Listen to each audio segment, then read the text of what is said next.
it reduces friction, right? Because in terms of people, normally you have to reduce people's anxiety to buy, right? John, that's a key marketing driver in e-commerce, because if it's your new brand, and this way you reduce that anxiety because they know they're getting what is suitable for them. And then it also creates that personal contact and personal relationship with the brand. So I imagine that it also creates like a lifetime customer as well. It increases the lifetime customer value, right? Hello, and welcome to another episode of the Beauty and the Brand podcast. I'm here with the beautiful Anna, who's the founder of Miss Organics. It is a certified organic, vegan, cruelty-free skincare brand on a mission to expose greenwashing and redefine beauty with true purity and ethical values. She's originally from Bulgaria, but now based in Washington State. And she's blending her corporate finance background with a deep passion for nature to create products that nurture both skin and planet. And she also happens to be one of our C2C founders. And today we're gonna do a little coaching call, strategy call, to take her to the next step of marketing and selling her business. So welcome, Anna. I'm so happy to have you on. Hi, Aggie. Thank you. I'm so excited to be here. Thank you for having me. Absolutely. So Anna, I loved Anna's working with her because you were so diligent. You were so determined. You are perseverant. And I so appreciate that when working with any founder. And so tell us your journey. So I know, part of what you originally joined C2C. Can you tell us a little bit of why? Sure. So I started my company years ago, and it was originally a side hustle. And then I quit, like you mentioned, my corporate finance career to focus on my business full time. And then I was trying different things to grow the business. But a lot has changed since I originally launched it. As you know, the natural organic skincare market has changed so much. And I just needed something to basically make the brand more exciting and get to the core, niche down and figure out my positioning. I remember when we had our first discovery call, and I remember reviewing the site in advance. And I remember, thinking exactly what you were thinking, which is that it's a beautiful line, but it just was blending in with every other brand. There's just too much of like the natural, the clean, the organic. It was just overused so much in the industry that it wasn't standing out anymore. You were in a red ocean. Do you know the term like red ocean, Yes. blue ocean? I know I've talked about it before. Yes. Red ocean basically means just... Yeah, well, I did an MBA and they actually focused on the blue ocean strategy. So it's a business term. Yeah. There. And I need to get there. Yes. So I knew what I needed. I just didn't have the marketing experience to do it. So I had the business knowledge, but it's so high level, right? What they teach you at university. And then in my career, I saw a lot of operations, but getting to the core of marketing, I think you need that experienced eye. So I was trying different things and I realized that I needed that guidance. I just felt inside of me, I knew the core of the brand, but I couldn't articulate it very well. And I think that's what I really needed help with. And I love those first modules in C2C where you go down to your values and not just for your business, but for yourself. And I think once you've done that, I think it sheds a lot of light on what you really need to focus Absolutely. on. And then obviously understanding your customer. I think that's key, and getting deeper. And I thought I was my customer. I thought I understood my customer, even though I tried to at the same time disassociate and have my business brain on. But I think once you do that survey that we always talk about, I think in C2C, I think it changed everything for me, truly. And then, I was resistant to do it, right? I think you needed to nudge me a bunch of times. And thank you for doing that. Of course. No, it's funny because Anna was like, I want to do email. And I'm sharing this because I think you're definitely not the only one. In fact, I would say you're the majority, where it's like, oh, but I need to do emails, and what do I write for social? And let me do ads, and like, let me do this. And I think oftentimes, and this is our nature, right? As founders, we want to get to the next level, whatever that next stage is, as fast as possible, as quickly as possible. And we're impatient. Like, I don't know any entrepreneur that is necessarily considered, I know I'm not patient. I mean, I'm more patient now that I have children, but, and so, you know, Anna was kind of trying a lot of, I think you were trying a lot of things that were sort of out of order. And we kept coming back. We kept coming back. And finally you were like, all right, let's do this. And in the step-by-step process that you laid out, and tell us a little bit more about what that's like. Yeah, so I was actually experimenting with Facebook ads, Meta ads. I was learning about them and trying. I really, coming from a business background, I know how important positioning is, and everywhere you read, like it really got ingrained in my head that I really need to focus on my positioning, but I just didn't know how to do it. And I tried doing it on Meta ads with just testing different things. I think I shared with you some some of them, and it just wasn't really working. So I was just, it was like throwing things at the wall and seeing what sticks. So I knew that I needed something better. And when I first joined your challenge, so I think I joined was it the Christmas challenge last year originally, and I think that's when you're really getting to the core of what positioning is and how to go about it, and really helping break it down for someone who doesn't have that marketing experience. And I think so that's how I decided to join C2C, and then I followed the program, and with your guidance and nudging to focus on that survey. I think we'll come back to the survey. That is key. I think I really didn't understand the importance of it at the beginning. Yes. So I understand that customer research is important, and with my background, I have seen a lot of research. I've worked in beauty companies on the finance side, and I've seen Minto reports, etc. So this is why I just thought, oh, what will a survey with a bunch of responses do for me when I'm not a multi-million-dollar brand that can have thousands and thousands of responses? So maybe that's why I was so hesitant, because I thought I had other things to focus on. But once I did that survey, it literally changed everything. So I think the process for me was doing the courses in C2C, talking to you in hot seats, doing the survey. And once I get that survey, then really getting to the core of what my customer wants, understanding the problem that I'm solving for them. And with your help, I can't thank you enough that I really was able to bring to light my differentiating factors for the brand. And then I tested them out with my audience. I can talk about that if please, you want. No, because it was so exciting when we started to kind of narrow in on the target customer, and we obviously leveraged ChatGPT as well to kind of look at the different nuances of the result. And there are a few things that kind of started to stick out, and I was like, oh, these look promising, and I think you were excited about them as well. And anyways, go ahead. Yes, I was excited because I was like, finally, I'm getting to the exciting things that make me excited about the brand that I haven't been able to put into words. And so I think taking the results from the survey and with ChatGPT's help, I think I created a testing framework that I ran it with you, and I think I then tested on my social to see what sticks. So it was very interactive, and I was really trying to tease out what people enjoyed and which angles resonated better. And then I was able to narrow down on the angle, which is the hormone health, and just really health being a key factor. And I think that was key. And then I took that to Meta ads and tested it there too.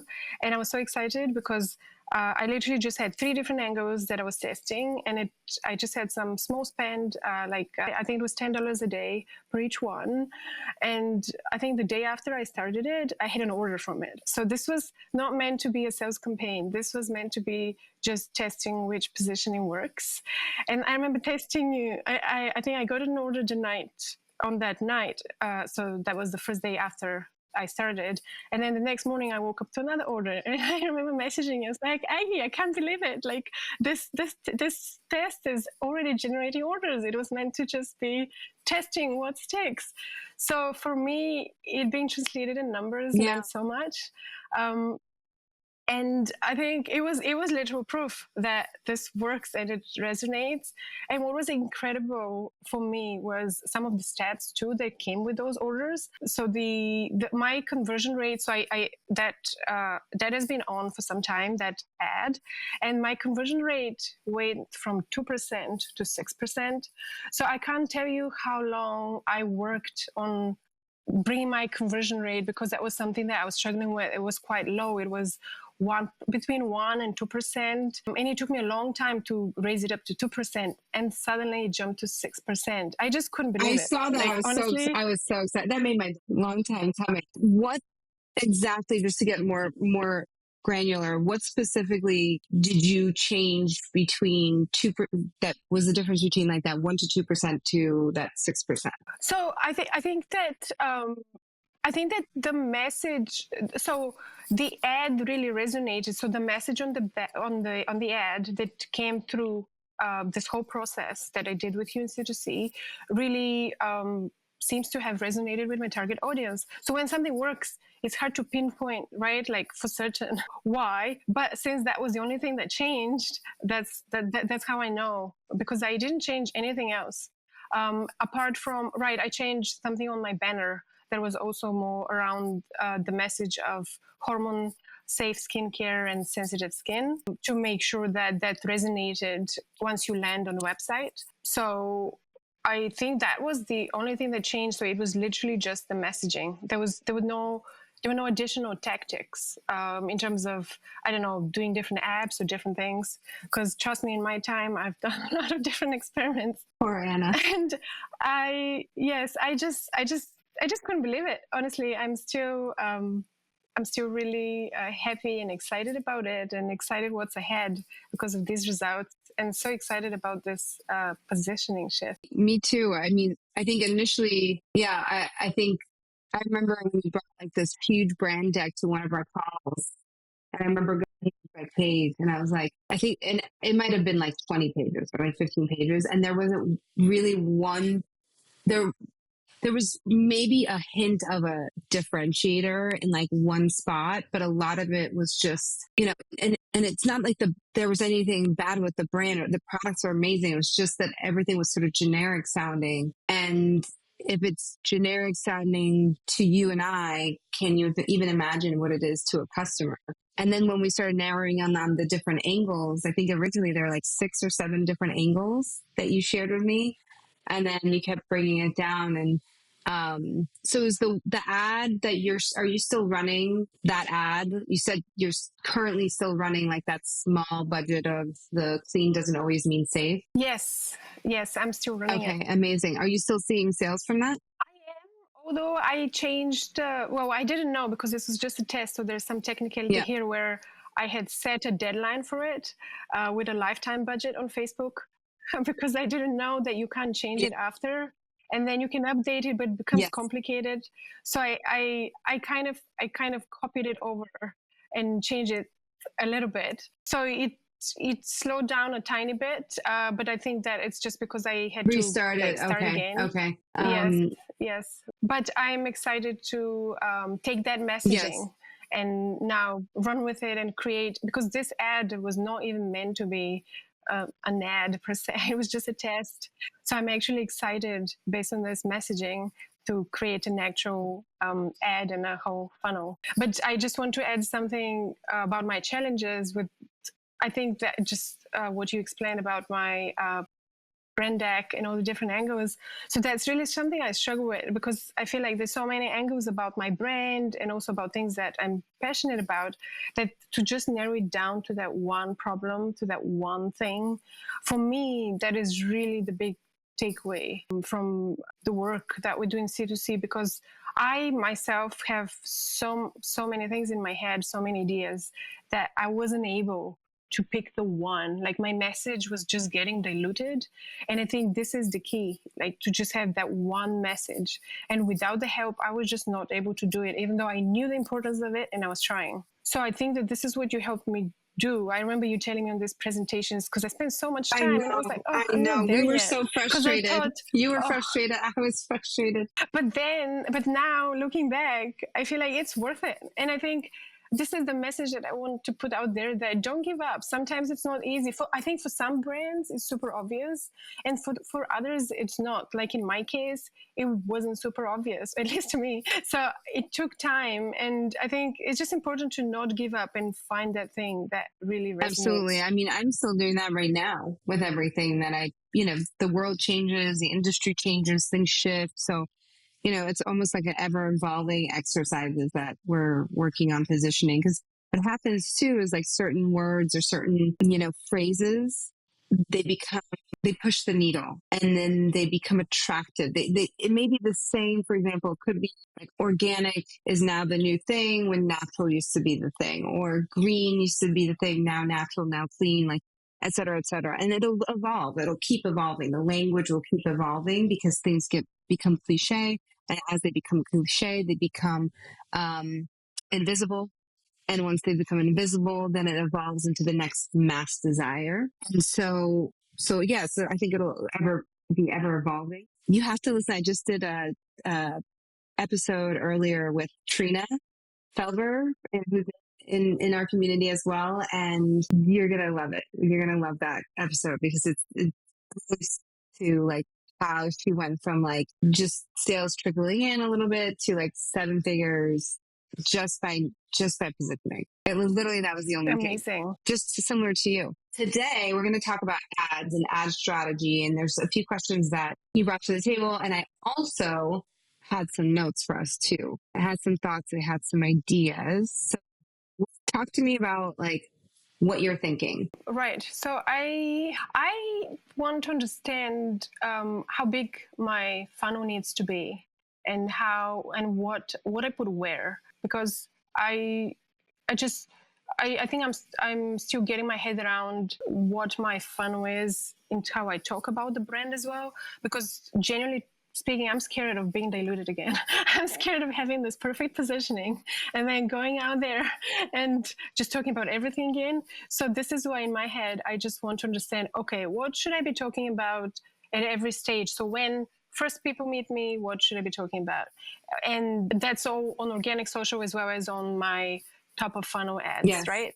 And then once they are a little bit warmer, what should I be focusing on then? And then on my hot leads, the people that keep coming to my website, the people that often view my content, and my email list, which is the warm lead. So what warm audience, I mean, what should I focus on there? Okay. So let's get into trust. So I have a few notes. So what is currently, I would say, working better?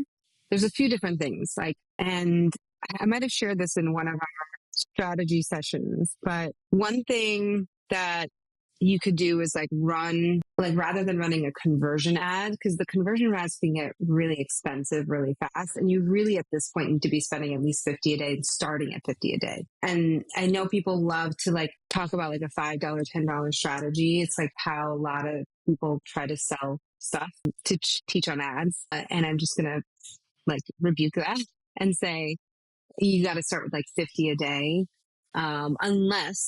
Unless you're doing a lead gen ad. So if you're willing to start at 50 a day, then you can do a conversion ad. And what I've been seeing working really nicely is consumer studies. So doing and I know I shared this inside C2C, but essentially going through the process of doing a consumer study, which is another, but in getting the results, you can say things 9 out of 10 women who have very sensitive skin saw positive results from, using this serum, right? Or 9 out of 10 women who have given up with their sense or given up on finding their skincare line or skincare product that works for them have said this is effective or has reduced inflammation or reduced rosacea. And you don't need clinical studies. It would be considered a consumer study. So that's one angle to take. And the reason for that is there's a trust recession right now because there's so much out there. People are not trusting what they're seeing. They've tried so many things. And so anything that's promoting credibility, promoting trust is going to be really effective, especially top of funnel, because that's what's going to get them even to consider. That's so interesting. So you would start with the trust. Yes, right? Yes. Start with the trust to build the trust. flipping it in my head because I thought the trust will come later. But it makes sense because even when they go on your website, you need to have something Yeah, in the top, right? That shows trust and exactly. And in credibility. fact, So we've been testing on our end too, like where you place testimonials, where you put like reviews or testimonials and their placement and how it impacts conversion rate. And just by moving the reviews, testimonials up a little bit on our landing page, we saw a conversion, we increased our conversion by about, I think it's like 1.5 or 6% just by moving. amazing. That Yeah, is huge. it's a huge difference, right? Um, Yeah. so so that's one thing. Another thing that's definitely working and has been working for a while and is still working is putting spend behind user generated, like people who might be experts. So I mean someone who's a customer who is willing to share a like before and after video or willing to share like, you know, their experience with a product or with the brand, obviously having them sign a release form and then putting ad spend behind it. That has been working and that has continued to. So even just getting like 5 or 6 that is in your community, in your audience that are willing to share a video and be willing to allow you to put uh, ad spend behind it.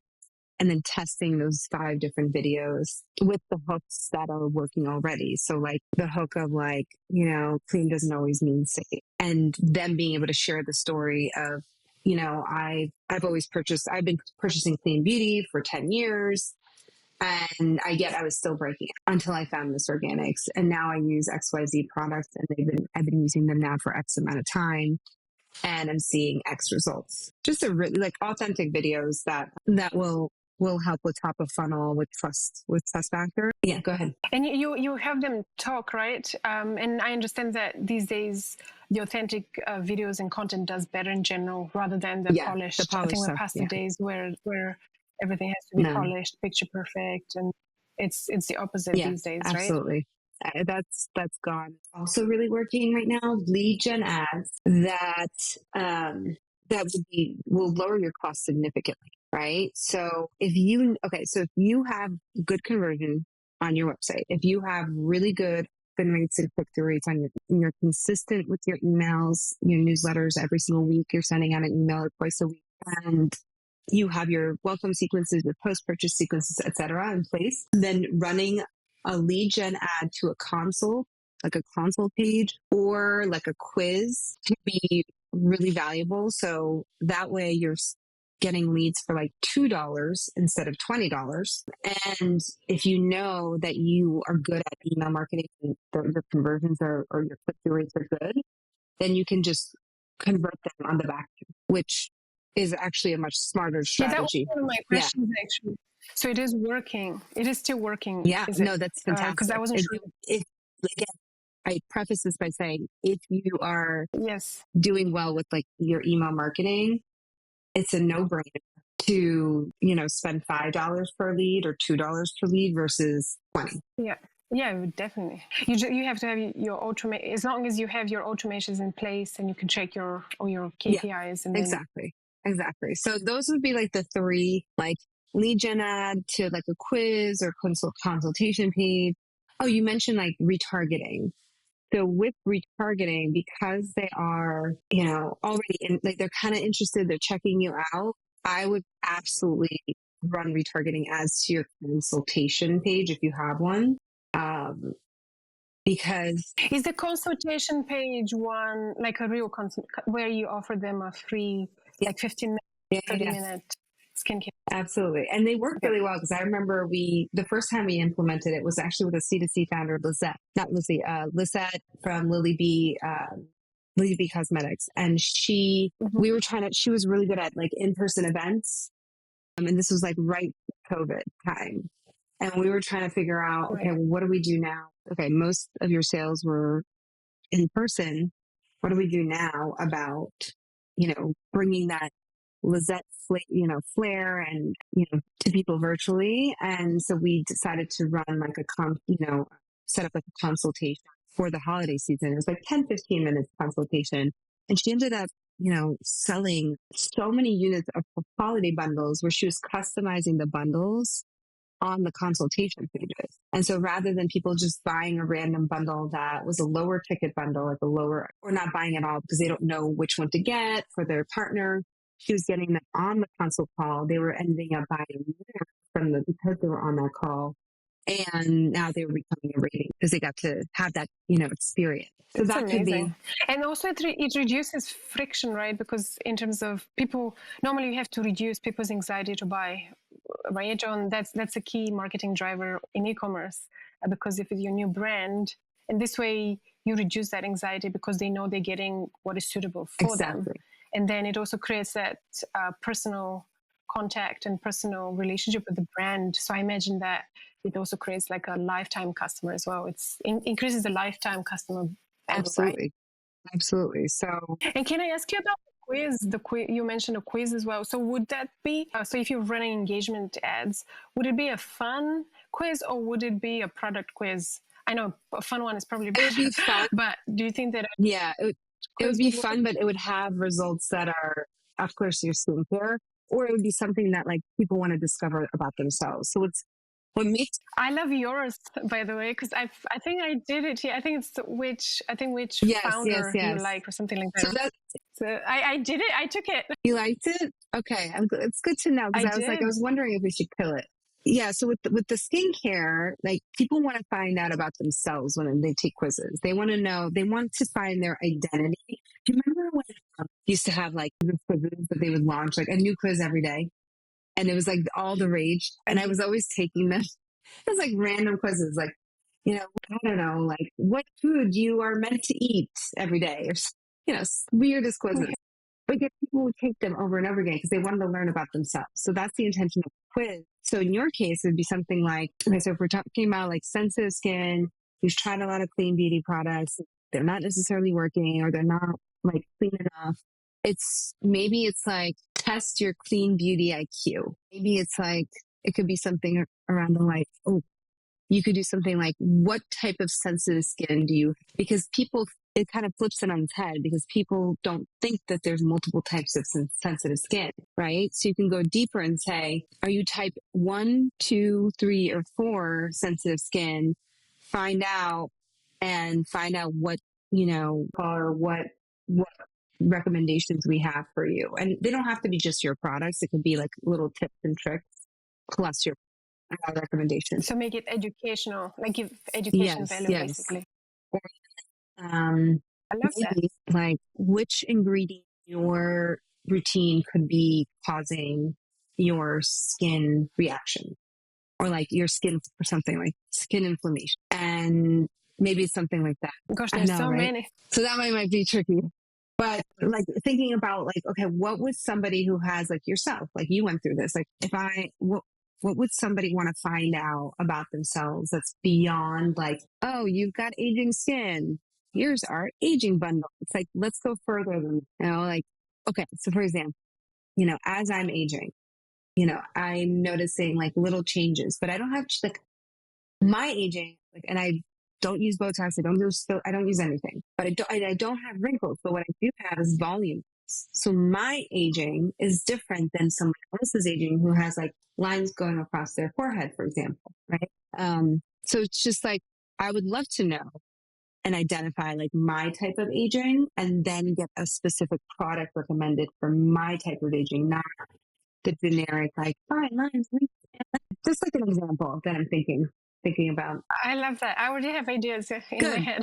Just looking and my brain is going. Good. And I think it can like, to make it even more personal, you can do a little quick video, nothing long, but maybe a minute video, just kind of introducing the sensitive skincare. So for each result page, right? So result page 1, 2, 3, 4, you're introducing like, what is sensitive skin type 1 and what does it mean about you, or what does it mean about your skin? And then you have your results.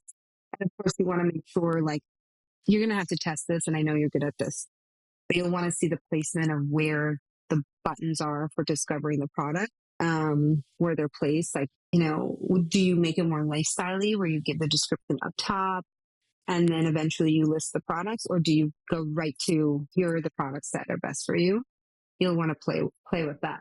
I think in the beginning, we want to maybe go in the lifestyle direction just to kind of warm people up to your brand and make them feel really nurtured and trust. And that's something I was speaking to someone in C2C the other day. We were discussing our quizzes because we are both planning to do quizzes on our website.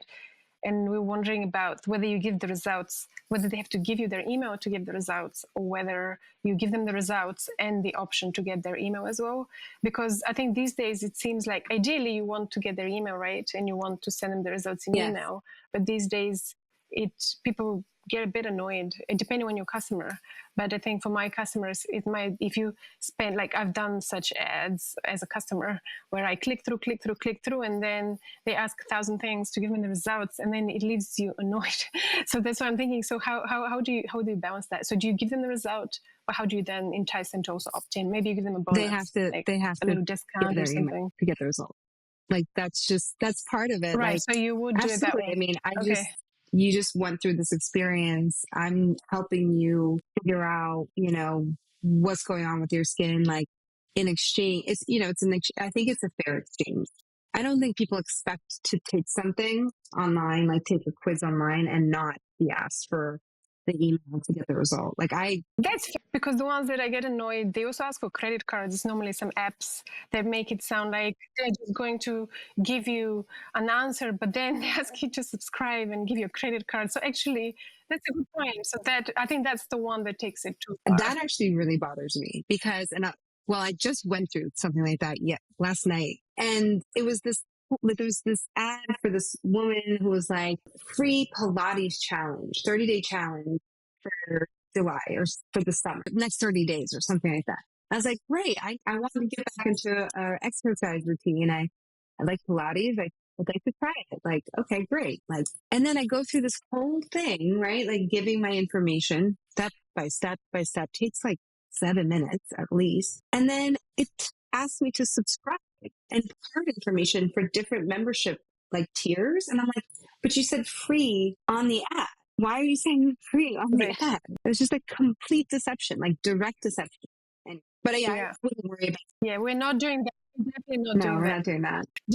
You know what else works well too?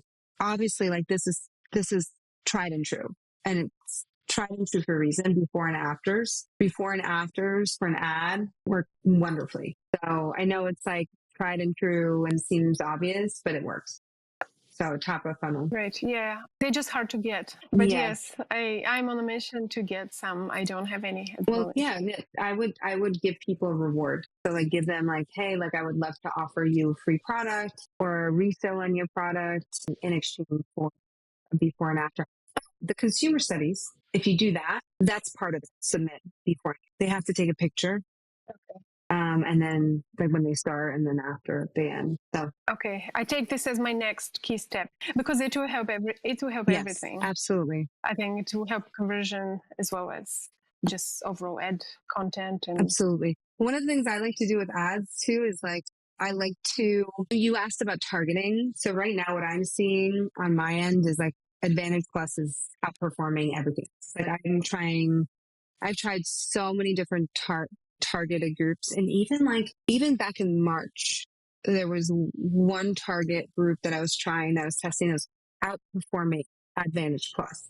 Now, when I restarted an ad, the same ad set, I found that actually now Advantage Plus was outperforming this targeted group. So now I'm just doing targeted groups.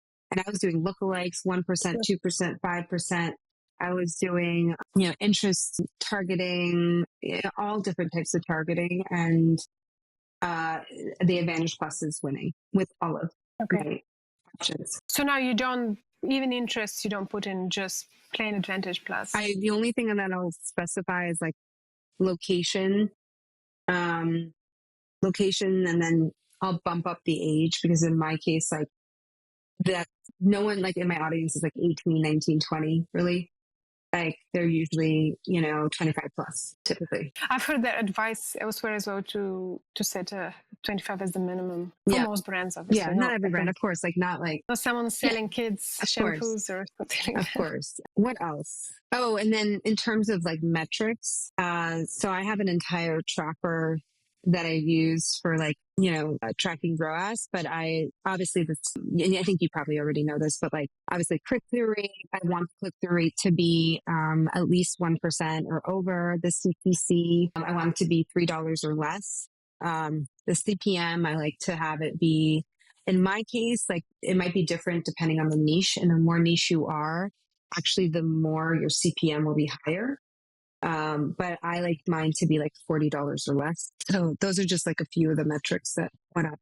And I guess for the just going back to the funnel question, so so the people that you retarget, you obviously, I'm talking about retargeting on Meta, because in my world, Meta also goes with email marketing. You have to be doing both, right? So email is one way you retarget people for the ones that you have their email, but for the rest, do you, in your retargeting campaigns, do you focus on certain things? So I'm sure that when you have a sale, for instance, you will be retargeting that sale, right? That's a big selling Absolutely. event. But what kind of other content would you put there? Reviews potentially? I would do like something really specific, like you just left this in, like make it really, okay. like make it. So like an abandoned cart email, but it's just like the same concept. It could be like a funny video, or it could be, like it's the retargeting has to stop the scroll, because they already saw the original ad. They already saw the promotions, like 20% off, like you just retargeting the same offer isn't going to get noticed. It has to be like, hey, I saw that you were checking this product out. I saw that you were checking this out. Come back. Here's why you want to come back. Or like something that captures their attention, like, and it speaks directly to the fact that like, I know that that you were checking us out. Yeah, those ads really stop you in your tracks. Like you pay attention. Exactly. What else? You mentioned. And would you have just two campaigns for a small budget? So instead of the traditional three, because the thing Advantage Plus is slightly changing that anyway. It does top of funnel and middle of funnel at the same time anyway. So would you just have top of funnel and bottom of funnel, basically two separate campaigns? Yeah, you don't need the middle of funnel really is yeah. I mean, yeah, I think when you're a big brand, that's when it probably makes more sense. But also with the changes of Advantage Plus now, it seems like the right way to go. I would keep it just keep it as simple. Like, for now, just keep it as simple as possible. Because it's, especially with like your niche, like now that you're niche down like a lot more, I don't think you just want to keep the steps much simpler for a young brand. An early stage brand, a young brand that is not well known. You want to just keep it simple. Keep it as simple as possible. There was something I wanted to share too about, like you mentioned the email. Oh, this is the other thing. So this is something that I would do is I would recommend when you set up, once you're seeing people responding to your following you, as soon as they follow you, like that same day, I personally reach out. But I wouldn't do a text. I would do like a video, or I would do like an audio. Oh, I like that. And I'm testing this right now myself. That seems to resonate, because if someone has just shown interest in you, they were interested in the app, they're not ready yet, right? There's like 14, 15 touch points, data, the different marketing sites say a different thing, anywhere between 14 and 25 touch points. The point is it's many touch points. Like that's what matters, right? And so if we know that, then how do we shorten those touch points? And anything that creates like a personal interaction, like the consultation, like without obviously going to a market, right? A consultation call is something like that. A response to someone who just sort of is going to perform well. I'm so glad you reminded me of this strategy, actually, because I remember only one person has done this so far with me, and I still remember him, and that's the author of the book. What was it, like 1 year to $1 million? 10x, wait, something like that. 2x, 2x to 10x. No, the other book, 12 months to $1 million. And he did this with me, and he didn't send a text or a video, like an audio or a video, but he messaged me, and his message was personalized. So I could tell that he's gone into my account, looked at my stuff, and he asked me a question, and I still There you remember go. him. So That's the point.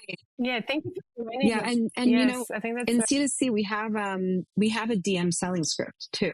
oh, do we? I Yeah, yeah. haven't seen it. Yeah, I know there's so much. There's so many resources I haven't got a chance to go through them Yeah, all. there's so Okay, much, but I need to. that's something to like implement as part of like your daily sort of habit. Like, here's what I'm doing on a daily basis, you know, and I have a checklist that I do. So I have like a daily sales checklist, and it just and I'm happy to share it with you, but it keeps it top of mind to me. Like, what are the things that I need to do every single day? If I do these things every single day, I know I'm hitting my goals. Frankly, I'm not doing them every day just because things get crazy and busy and et cetera. But if I did these things every single day, because I'm looking at it right now, it's on my wall. There's six things that I need to do every day. Then, you know, we would be seeing I see the direct correlate. When I do those every single step, literally, it's like within 24 hours, like I see the results. I Yeah. love that. And it's the 80-20 rule as well, right? It's like, I love the concept of daily. So sometimes you don't do things every day, but you aim to do them every day. And as a result, you do them most of the time. And as a result, you get the results. As a result, exactly. So exactly. So like I said, I'm happy to share it with you. I just created it like maybe a month or two ago. And it's very effective and will be applicable to you as well. Thank you. Yes, I would love to have it.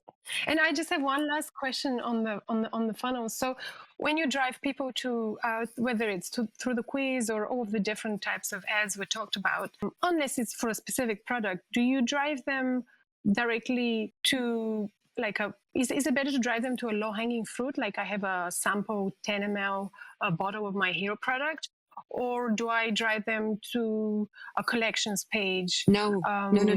For the so it's always to a specific product, to the hero. I know you. I know what you're saying. Actually, I know now. I've answered my question. Always to a specific product page. You could. So one thing that, and I actually wrote this out in preparation for our call. Because that's what I've always done. I've always done it for my hero product, but I haven't tried going to the collections page.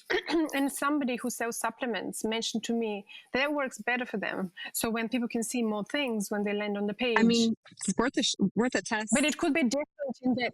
Could be different in the industry. Absolutely, too. and you know, it's worth a test, right? Like, maybe it'll work and you might be the exception, and that's perfectly fine. And, you know, one thing that I think about too is you can lean into that. So let's say, you know, let's just say it's your most expensive product, but it's your best seller. Then you say, look, this is going to be, you know, this is an expensive product. You know, this is more expensive than 99% of the other serums in this category. There's a reason for that.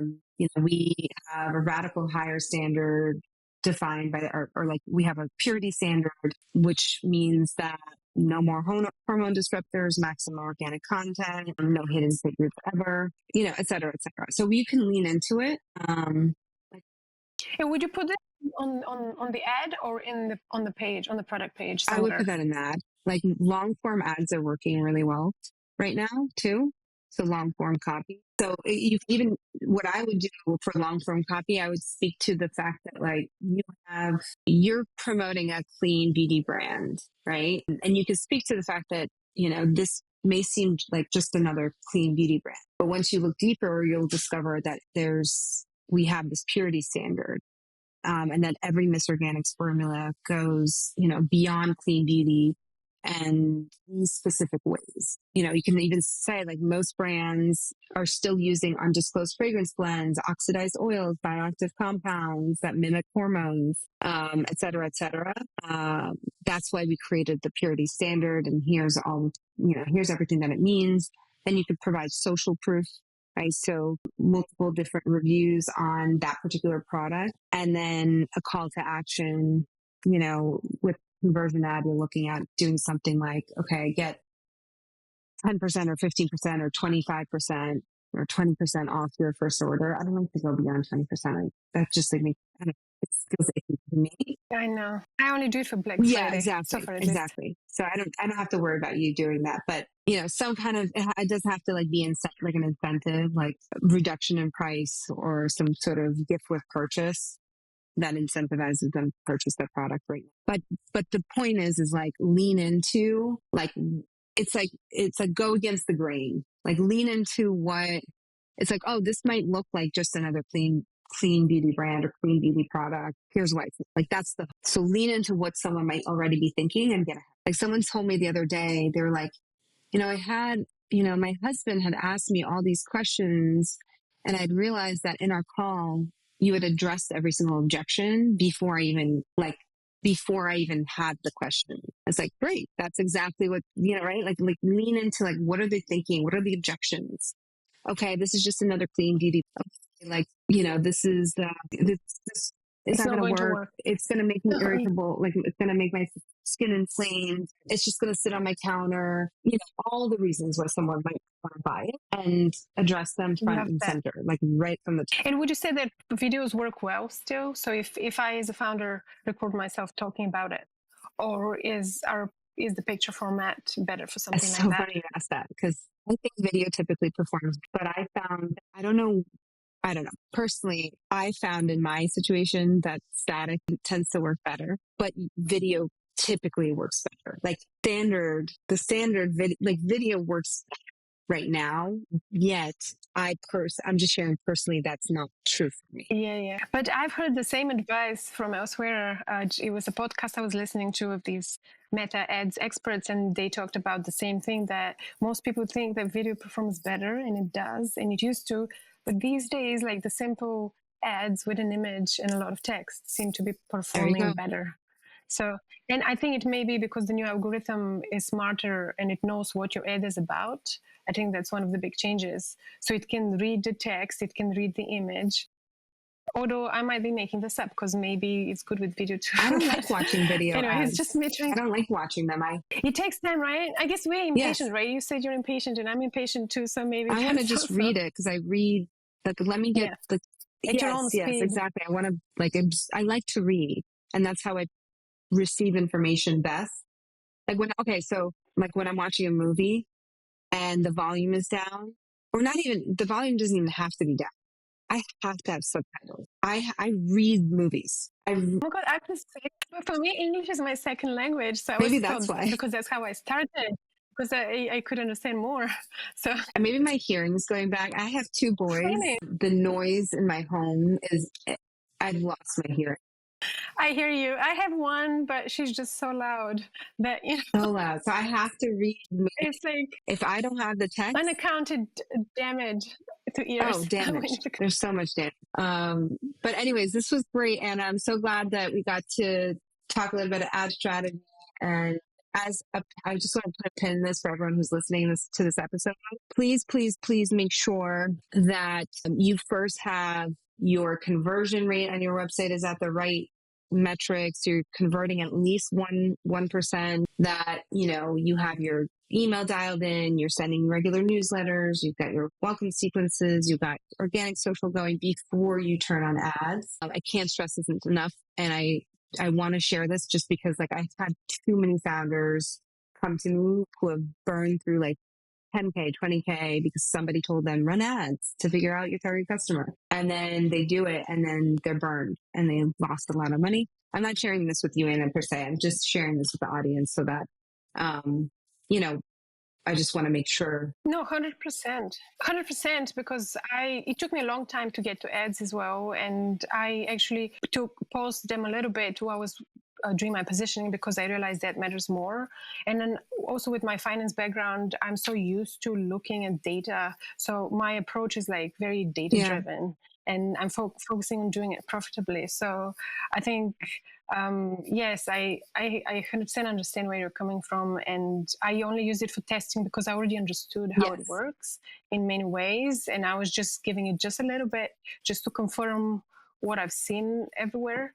But once you understand the numbers, and you have all of your foundation in place, which I also did, I spent a lot of time on my conversion. Beautiful. I was spending a lot of time on it, and that's when I doubted in. And I'm excited. Thank you for this. I think now I'm excited to actually go and do those ads, like the creative side of it. It's the fun and part. You can test the different funnels. Yeah. Before we hop off, what would you say for anyone who might be listening, who might be considering joining us in C2C? What would you share to them about, what they can expect, if you're willing to kind of share a little bit? I think there's so much that it's hard to pinpoint one thing, because I've learned so much. But I think if you don't know what to do next, or if you don't know what to focus on, I think it's definitely the place to be. There's so much support, so many resources, and obviously positioning, understanding what makes you unique, understanding how to get to know your customers. I think it makes such a huge difference. And I've worked for beauty and fashion brands. I have 10 years of finance corporate experience, and I came coming with a lot of that knowledge, and wondering, well, would be a good fit for me. But just hands-on marketing advice, it makes your company into a marketing machine. That's how I feel. I love that. Marketing machine, I'll take it. Yes, I think there's so much more I can say, and I've had so many wins. I think one thing I forgot to mention to you is that I have wholesale customers coming to me for the first time. Like, I have 2 wholesale customers that have inquired. So early stages, but that didn't happen. So I created the positioning, and just me going out there and doing all the things. And I think that's also key. I feel a lot more confident now that I'm doing the right things, because I had some ideas, but now I feel like, okay, I know what I need to have in place. I know what my marketing foundations need to be, and where I need to focus, and when I'm ready to do the next thing and the next stage, instead of just being distracted by a new shiny thing. And I think that's key. Oh, I love that. That makes me so happy. I'm excited to be on this journey with you. I'm excited that, you chose to be on this journey with me. And for everyone who's listening, give Anna a word. How can they find you? Well, thank you so much for having me. My website, my brand is missorganics.com. And my Instagram is missorganicslondon, because that's where I first launched my brand. And you can also find my personal Instagram account, Anna Gecheva, Gecheva. And I also help finance beauty founders on the side with financial consulting, because I know what it's like. So this is something that you can also get in touch with me about. Yes, send me those dates, by the way, dates and times. So I will. Amazing. Well, thank you everyone for listening to this episode of the Beauty and the Brand podcast. We're so grateful for all of you. If you love this episode, please share a review. We'll see you on the next Beauty and the Brand podcast. Bye, everyone. Bye.